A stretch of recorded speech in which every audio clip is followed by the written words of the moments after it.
Et si le bonheur était à portée de main? Aujourd'hui, je te retrouve pour parler des 10 habitudes qu'ont les gens heureux. J'ai regroupé pour toi ces 10 habitudes, je vais te les lister et après on en parlera un peu plus en détail.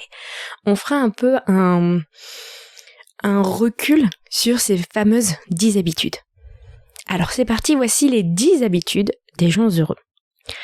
Première habitude, exprimer de la gratitude. Alors j'ai déjà parlé de la gratitude dans plusieurs épisodes. Les gens heureux ont tendance à être reconnaissants pour ce qu'ils ont dans leur vie. Et ils prennent le temps de remarquer les bonnes choses et de dire merci pour elles. Deuxième habitude, vivre dans le présent. Les gens heureux ne passent pas tout leur temps à penser au passé ou à s'inquiéter pour l'avenir. Ils se concentrent sur le moment présent et surtout, ils apprécient le moment présent, ils dégustent le moment présent. Troisième habitude, ils sont actifs. Quand je dis actifs, je parlais de physiquement, ils sont actifs physiquement, ils font l'exercice, ils ont une activité physique, peu importe l'activité, et cette activité physique va libérer des hormones, les endorphines, et ça va leur permettre aussi d'avoir de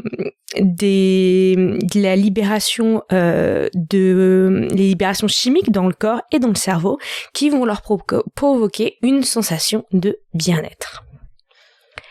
Quatrième habitude, ils prennent soin d'eux. Les gens heureux prennent soin de leur corps et de leur tête.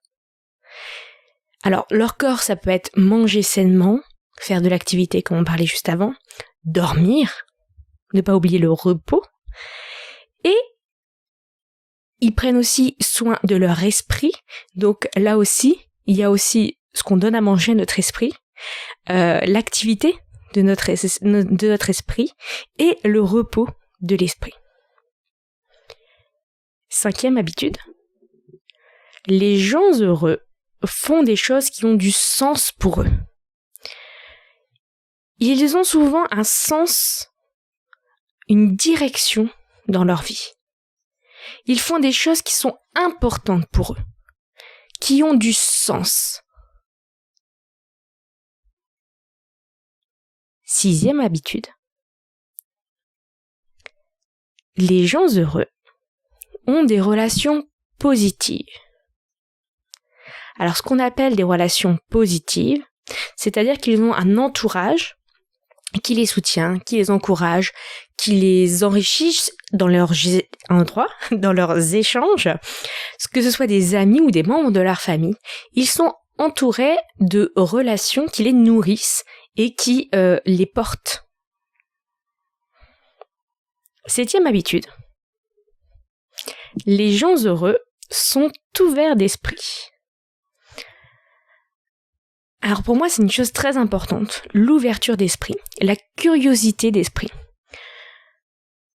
Les gens heureux sont prêts à essayer de nouvelles choses et à apprendre de nouvelles compétences, à s'ouvrir à d'autres possibilités. Huitième point, les gens heureux ont une attitude positive. C'est le fameux voir le verre à moitié plein ou voir le verre à moitié vide. Les gens heureux ont tendance à voir le bon côté des choses et ils ne laissent pas les petites choses les abattre, les bloquer. Ils cherchent plutôt à voir le positif dans chaque situation, même un échec, même quand quelque chose ne se passe pas comme prévu. Ils cherchent à en tirer du positif. Neuvième point. Les gens heureux ont trouvé un équilibre. C'est-à-dire un équilibre dans leur vie. Ils ne sont pas en train de se consacrer à fond dans quelque chose, que ce soit le travail, que ce soit la famille, que ce soit un loisir, une passion.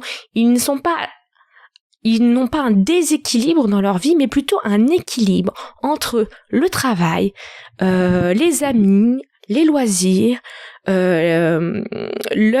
vie de famille, etc. Ils ont trouvé une sorte d'équilibre pour leur permettre justement d'être bien dans tous les moments en fait de leur journée. 10e point. Les gens heureux pratiquent la bienveillance. Alors je sais que ça c'est un mot un peu à la mode et souvent détourné et incompris, mais les gens heureux pratiquent souvent la bienveillance envers les autres et envers eux-mêmes. Ils sont généreux, attentionnés, compatissants, empathiques envers les autres et aussi envers eux-mêmes. Parce que la bienveillance, c'est pas que envers les autres. De toute façon, si on veut être bienveillant, il faut l'être envers les autres, mais aussi envers soi-même. Donc voilà pour les 10 habitudes qu'ont les gens heureux. Et tu remarqueras que toutes ces habitudes ne nécessitent aucune compétence particulière. Aucune prédisposition génétique ou je ne sais quoi. Ce sont des choses qui semblent accessibles à tout le monde. Mais tout le monde n'est pas heureux. C'est peut-être accessible à tout le monde, pourtant nos schémas de pensée, nos croyances limitantes, rendent parfois l'accès à ces habitudes assez complexes. Je vais reprendre quelques-unes de ces habitudes et je vais vous donner des exemples. Donc par exemple, si on reprend exprimer sa gratitude comme habitude, en soi, tu n'as besoin de rien de particulier pour exprimer de la gratitude. Même les enfants en sont capables. D'ailleurs, c'est une habitude que tu peux mettre en place avec tes enfants si tu en as. Il n'est jamais trop tôt pour commencer à instaurer cette façon de penser qu'est la gratitude. Et pourtant, beaucoup d'entre nous trouvent cet exercice difficile. Si je te dis de me lister 20 gratitudes, au début, les premières, ça va être facile, après, ça va peut-être compliqué. Si je te demande de le faire tous les jours, ça va peut-être te paraître compliqué. Mais en fait, c'est pas si compliqué que ça, et c'est plutôt une habitude, c'est un exercice qu'au début, tu trouves compliqué, mais à force de pratiquer, qui est de plus en plus facile. En fait, nous n'avons pas appris à être satisfaits de ce que nous avons. Non, on nous encourage plutôt à vouloir plus, à être plus, etc. À toujours se remettre en question. On n'a pas appris à se réjouir de ces petites choses qui font notre quotidien. Et pourtant, si tu regardes les enfants, de jeunes enfants, naturellement, ils vont se réjouir de plein de petites choses. Donc oui, notre cerveau est câblé pour repérer les dangers, les choses négatives, etc. Mais quand on regarde les enfants, on voit aussi que plus ils sont jeunes, plus ils sont facilement dans la gratitude. Donc certaines personnes, de par leur vécu, bien souvent, vont trouver l'exercice difficile et d'autres plus simple. Par exemple, exprimer de la gratitude est quelque chose que je faisais bien avant de savoir ce que c'était que la gratitude. C'est une habitude bien ancrée chez moi, sûrement construite depuis l'enfance, dont je n'avais même pas conscience. Je ne faisais pas un papier, un crayon en mode journaling et j'écrivais mes gratitudes. Mais quand j'ai découvert ce qu'on appelait les gratitudes, je me suis rendu compte. Au début, j'ai pas compris. Je comprenais pas l'exercice parce que je me suis rendu compte que c'est quelque chose que je faisais énormément automatiquement. Et c'est pas parce que j'ai été élevée ainsi, c'est pas parce que quand on était petits, nos parents nous disaient de faire ça, etc. Si je me penche un peu sur le pourquoi j'ai créé cette habitude, pourquoi je fonctionne comme ça inconsciemment, c'est tout simplement une protection pour moi que j'ai créée depuis l'enfance, parce que ma mère était dépressive durant mon enfance, et voir le positif, je suppose que ça a dû être ma façon à moi de me protéger. Et quand j'analyse, que je cherche, que je creuse un peu, j'en suis venue à ce point-là, qu'en fait c'est un mécanisme de défense. Donc oui, c'est un mécanisme qui me sert et qui, pour finir, me porte dans mon bonheur. Mais tu peux avoir plein de mécanismes qui vont être le contraire, qui vont avoir été mis en place, souvent très tôt dans ton enfance, pour justement te protéger. Et la conséquence est le fait que tu vas pas forcément avoir de la gratitude. Si je prends un autre exemple, vivre dans le présent. Qu'est-ce que ça veut dire ? En réalité, c'est bien l'une des choses de cette liste la plus contre-intuitive. La majorité de notre temps, nous vivons dans le passé ou le futur, et très peu de temps dans le présent. Qu'est-ce que je veux dire par là ? C'est qu'en fait, notre cerveau est plus souvent en train de penser au passé, au futur, qu'à se concentrer sur ce qu'il est en train de vivre maintenant. C'est un exercice mental de vivre le présent qui demande de l'entraînement. Comme beaucoup d'ailleurs de ces habitudes, il y a beaucoup d'entraînement là-dedans pour en faire après une habitude. Déjà, repérer qu'on est souvent dans le passé ou le futur est un premier pas. Et tu verras que souvent tu es plus l'un que l'autre. Et ensuite, tu pourras te caler des vrais moments de pleine présence, pleine conscience.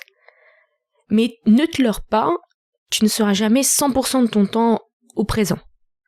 Mais déjà avoir quelques moments où tu es vraiment présent et où consciemment tu te mets en recherche de vivre le moment présent, même si c'est que quelques minutes dans ta journée.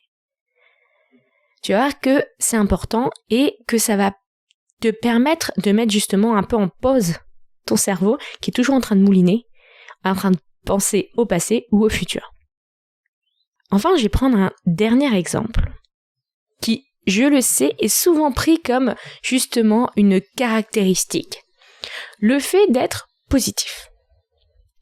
Alors souvent, c'est une étiquette qu'on met aux autres ou à soi-même. Je t'invite d'ailleurs à écouter le podcast que j'ai fait sur les étiquettes si tu ne l'as jamais écouté. Mais ce n'est en aucun cas quelque chose de inné. Il n'y a pas des gens qui naissent positifs et d'autres qui naissent négatifs. Comme pour l'histoire de la gratitude, l'optimisme est en fait un conditionnement qui est renforcé par le fonctionnement du cerveau. Alors, on va naturellement avoir tendance à repérer les dangers et donc les choses négatives. C'est un principe de survie. S'ajoute à cela le fait qu'on va se répéter, plus on va se répéter quelque chose, en pensant, pas forcément à l'oral, plus il va avoir d'importance dans nos souvenirs. Et donc plus il va nous venir rapidement.